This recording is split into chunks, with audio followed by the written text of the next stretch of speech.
Hello students, welcome to my channel.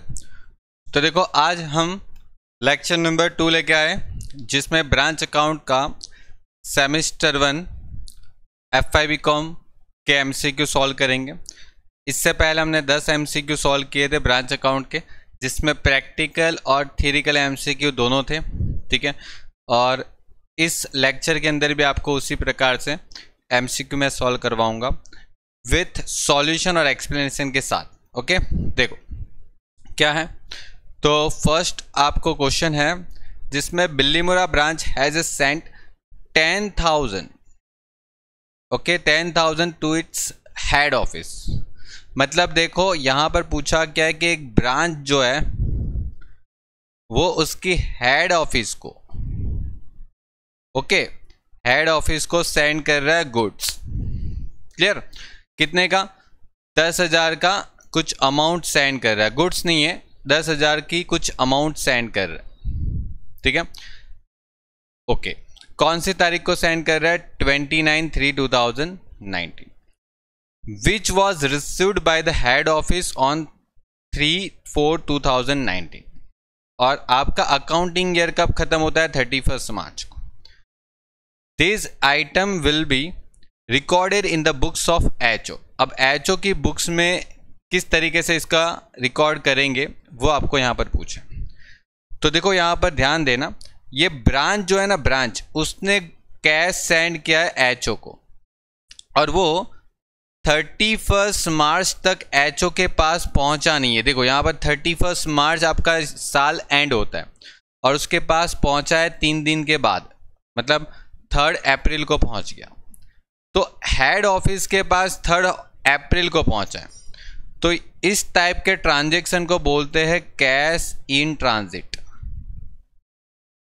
और cash in transit की entry head office के accounts में नहीं होती है। No entry, no entry. ठीक है, ये चीज ध्यान रखना।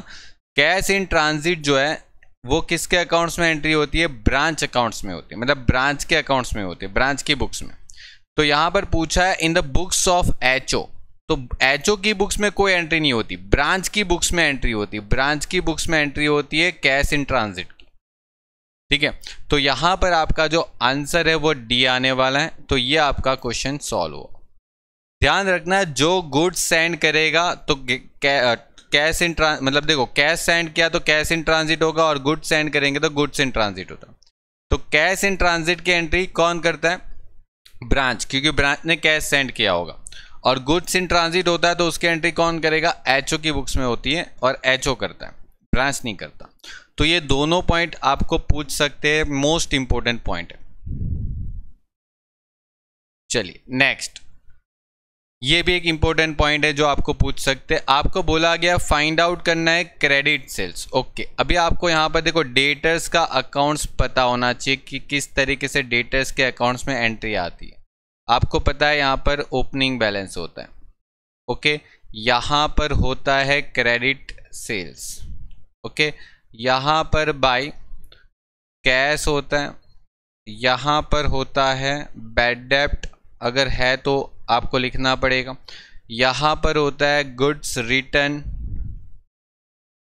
ओके, और यहाँ पर होता है क्लोजिंग। अब देखो, आपके पास क्वेश्चन में क्या है? ओपनिंग बैलेंस है, मतलब ये 8,000 है। आपके पास कैश भी रिसीव्ड किया है 40,000। यहाँ पर क्लोजिंग बैलेंस है, सॉरी, आपको यहाँ पर क्लोजिंग बैलेंस दे रखा है, तो क्लोजिंग बैलेंस यहाँ पर लिख देते हैं 40,000।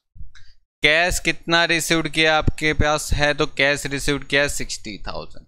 आपके पास यहाँ पर डेटर्स है 1,000, और आपके पास यहाँ पर गुड्स रिटर्न है 5,000। मतलब 1,06,000 आपका यहाँ पर अमाउंट है, और 1,06,000 में से, ठीक है, 1,06,000 में से 8,000 लेस कर दो, आपका आंसर हो जाएगा 98,000। और ये 98,000 हम समझ लेंगे कि हमारा क्रेडिट सेल्स का अमाउंट होगा। तो ये अपना क्रेडिट सेल्स का अमाउंट आ गया 98,000। Okay, complete. तो ये 98,000 अपना आंसर आ गया इसका। तो ये कंप्लीट हो गया आपका। ठीक है, चलिए आगे बढ़ते हैं। यहाँ पर head office sent petty cash 2000 to its branch. Okay, head office send कर रहे हैं पेटी कैश की अमाउंट 2000। ओके, किसको? तो ब्रांच को सेंड करता है during the year. Which of the following journal entry correct for the branch account? Branch account में कौन सी जर्नल एंट्री करते हैं? तो देखो, आपको यहाँ पर पूछा है branch account debit to head office account, branch account to cash account, head office account debit to branch account, head office account debit to cash account. अब देखो, आपको सारी जनरल एंट्री पता होनी चाहिए और उसकी लेजर पोस्टिंग भी पता होनी चाहिए, क्योंकि इस टाइप के क्वेश्चन जब पूछते हैं तो आपको वही काम आने वाला है, जिसका बेसिक आपको नॉलेज होगा तो ही ये काम कर पाओगे। ठीक है, तो जनरली जो हेड ऑफिस जो है वो जब कैश सेंड करता है तो उसकी एंट्री क्या होती है? Branch account to cash account. किसकी बुक्स में होता है? ये ब्रांच अकाउंट्स की बुक्स में, ब्रांच अकाउंट में होता है। ब्रांच अकाउंट में कौन सी एंट्री होती है? Branch account debit to cash account. ये जनरल एंट्री होती है पेटी कैश जब हेड ऑफिस सेंड करती है तब। ठीक है, पेटी कैश जब हेड ऑफिस सेंड करती है तब। तो यहां पर बी वाला ऑप्शन जो है वो करेक्ट हो जाएगा। ठीक है, चल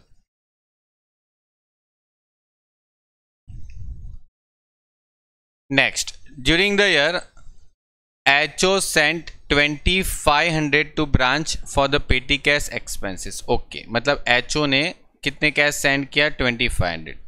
ओपनिंग एंड क्लोजिंग बैलेंस आपके पास है पेटी कैश का। ओके, आपको पूछा है what amount should be debited to branch account. Branch account में कौन सा डेबिट करेंगे? अब देखो, आपने ब्रांच अकाउंट तो बनाया होगा तो ही ये क्वेश्चन मतलब आप सॉल्व कर पाते हो। ठीक है, आपको ब्रांच अकाउंट की सारी एंट्री आनी चाहिए। ब्रांच अकाउंट के डेबिट साइड आप यहां पर लिखते थे टू कैश।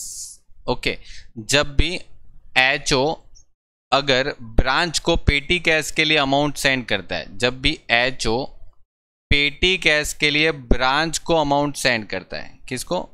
HO पेटी कैश के लिए ब्रांच को जब भी अमाउंट सेंड करता है तो यहां पर कितनी अमाउंट सेंड की? 2500। तो उसकी एंट्री होती है ब्रांच अकाउंट के डेबिट साइड यहां पर और लिखा जाता है टू कैश। ठीक है, तो यहां पर आपको वही पूछा है debited to the branch account, कौन कितनी चीज मतलब कितनी अमाउंट से डेबिट होगा ब्रांच अकाउंट। तो यहां पर आपका आंसर होगा ए, क्योंकि यहां पर लिखा है देखो 2500 debited to the branch account. ठीक है, जितना कैश सेंड करता है उतनी की एंट्री होती है। चलो next. During the year HO has sent 2500 to the branch for the petty cash expenses and opening and closing balance. Okay, आपके पास जो सेम क्वेश्चन है जैसे हमने ऊपर करवाया था वैसा, लेकिन पूछने का जो नजरिया था वो उन लोगों ने चेंज कर दिया। देखो यहाँ पर पूछा है what amount should be debited to the branch profit loss account. अब देखो, आपको यहाँ पर प्रॉफिट लॉस अकाउंट का पूछ दिया, तो प्रॉफिट लॉस अकाउंट का पूछा है तो आपको बनाना पड़ेगा पेटी कैश अकाउंट।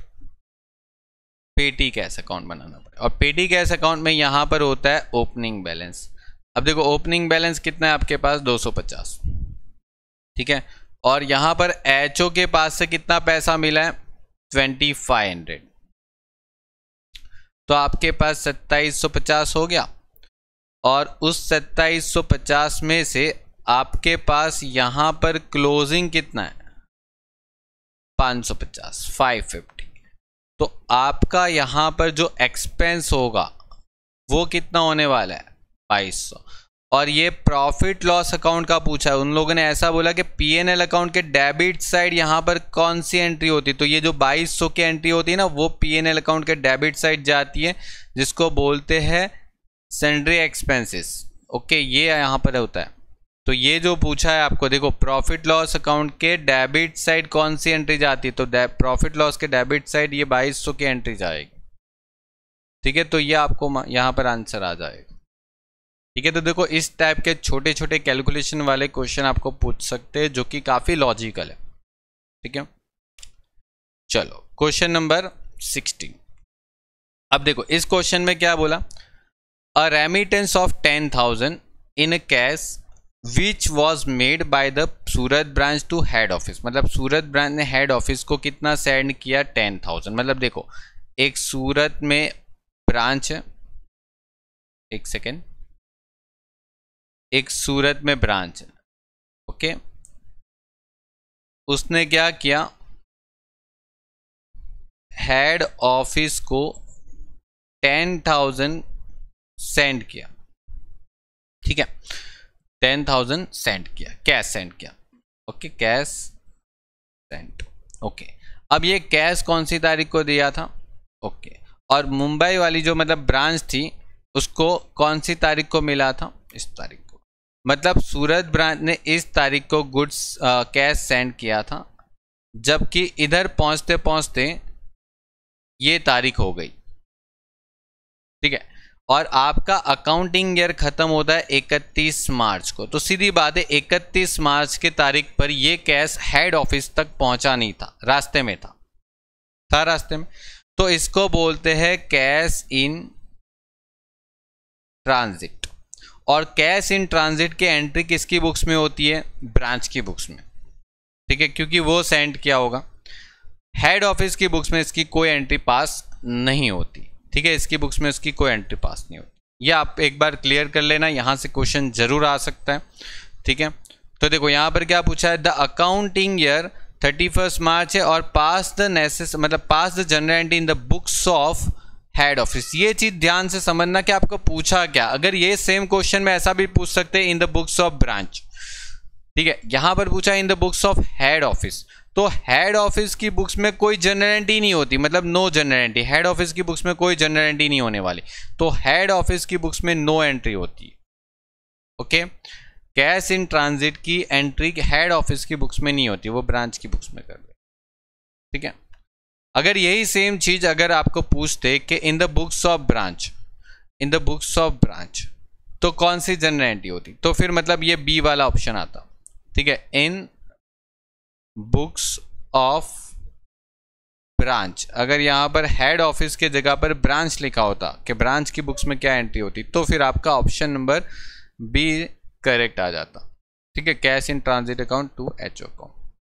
तो यही चीज़ है, आपको मतलब इसकी एडजस्टमेंट एंट्री कौन सी है वो सब आप याद रखो, क्योंकि अगर आपने डिटेल में पहले स्टडी की होगी तभी जाके आप एमसीक्यू अच्छे से अच्छे सॉल्व कर पाओगे और अच्छे मार्क्स कवर कर पाओगे, ठीक है। तो बेसिक आना बहुत ज़रूरी है एमसीक्यू के लिए।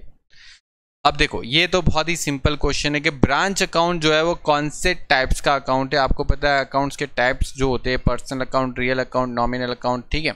तो यहाँ पर ब्रांच अकाउंट जो होता है वो पर्सनल टाइप्स का अकाउंट होता है, मतलब branch account is a personal account, okay. तो सिंपल था, ये तो थियरी पॉइंट हो गया। और ये भी आपको क्वेश्चन बहुत ही सिंपल दिया है, under the stock and data system. आपको पता है ब्रांच अकाउंट में हम दो सिस्टम फॉलो करते हैं, ठीक है।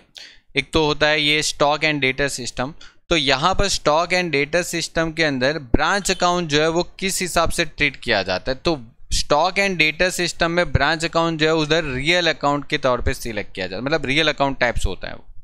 तो ध्यान रखना, अगर सिर्फ ब्रांच अकाउंट पूछे तो पर्सनल अकाउंट होता है, लेकिन अगर स्टॉक एंड डेटा सिस्टम अगर फॉलो होती है तो ब्रांच अकाउंट का जो ट्रीटमेंट है वो एज ए रियल अकाउंट की जैसी ट्रीटमेंट होती है, ठीक है। तो ये मतलब ध्यान रखना है आपको, ठीक है। चलिए आगे बढ़ते हैं। In which account adjustment entry of goods in transit. देखो goods in transit not record. अब देखो यहाँ पर ये जो देखो आपको ब्रांच और यहाँ पर हेड ऑफिस जिसको एचओ बोलते हैं, अगर हेड ऑफिस ने इसको कुछ गुड्स सेंड किया है और वो गुड्स अभी रास्ते में है, तो मतलब समझो ये गुड्स इन ट्रांजिट है। क्या है? Goods in transit. अब गुड्स इन ट्रांजिट होती है तो उसकी एंट्री कौन करता है? एचओ करता है, ब्रांच कभी नहीं करता, ठीक है। उल्टा होता है, जैसे कैश इन ट्रांजिट से पूरा उल्टा होता है। तो हेड ऑफिस उसकी एंट्री करेगा, ब्रांच उसकी एंट्री नहीं करेगा। और यहां पर क्या पूछा है कि in which account adjustment entry of goods in transit is not recorded. देखो नॉट रिकॉर्डेड पूछा है एग्जाम में, ध्यान रखना। नॉट रिकॉर्डेड होता है तो आपको ब्रांच मतलब गुड्स इन ट्रांजिट की एंट्री ब्रांच के बुक्स में नहीं होती, ठीक है। और अगर यहाँ पर नॉट निकाल देते तो आपका आंसर आ जाता हेड ऑफिस। ठीक है, तो ये सब भी चीज़ ध्यान से देखना एग्जाम के अंदर कि आपको क्या पूछा है एग्जैक्टली। ठीक है, क्योंकि बहुत बार क्या होता है सेम एमसीक्यू पूछा जाता है, यहाँ से नॉट निकाल देंगे तो ऑप्शन जो आंसर है पूरा चेंज हो जाता है। ठीक है, तो बस इस तरीके से क्वेश्चन को ध्यान देना कि आपको यहाँ पर नॉट रिकॉर्डेड वाला पूछा है तो ब्रांच की बुक्स में रिकॉर्ड नहीं होता, एचओ की बुक्स में रिकॉर्ड होता है।